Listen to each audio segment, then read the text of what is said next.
That is philosophy. Strato the atheist, the philosopher who replaced God with nature.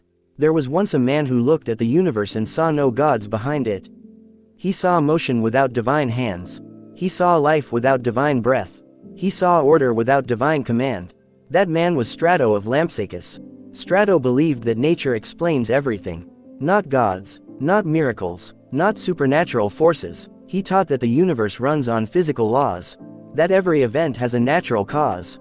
That nothing requires divine intervention. He saw people worshipping storms as divine anger.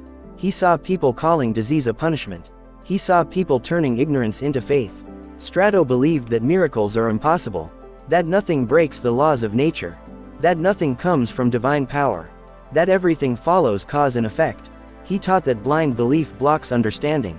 That dogma kills curiosity. That superstition grows where reason is silent.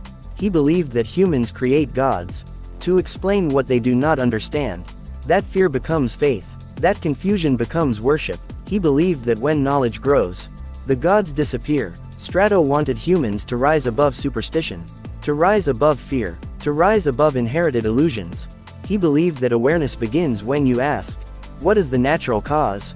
What does evidence show? What does reason reveal? He believed that a belief that collapses under logic was never truth. It was only habit. He believed that a mind that refuses to question remains trapped in darkness. Strato taught that meaning comes from understanding nature, not worshipping it. That strength comes from clarity, not superstition. That freedom comes from reason, not fear. Strato's message is simple. Do not fear gods. Do not fear questioning. Do not fear thinking. Fear ignorance. Fear superstition. Fear the beliefs that demand your silence. Because a mind that thinks cannot be controlled. A mind that questions cannot be manipulated. A mind that understands cannot return to blindness. This is the philosophy that challenges dogma. This is the philosophy that destroys blind belief. This is the philosophy that frees the human mind. Strato, he asked you to understand the world through reason. And that is where real awareness begins.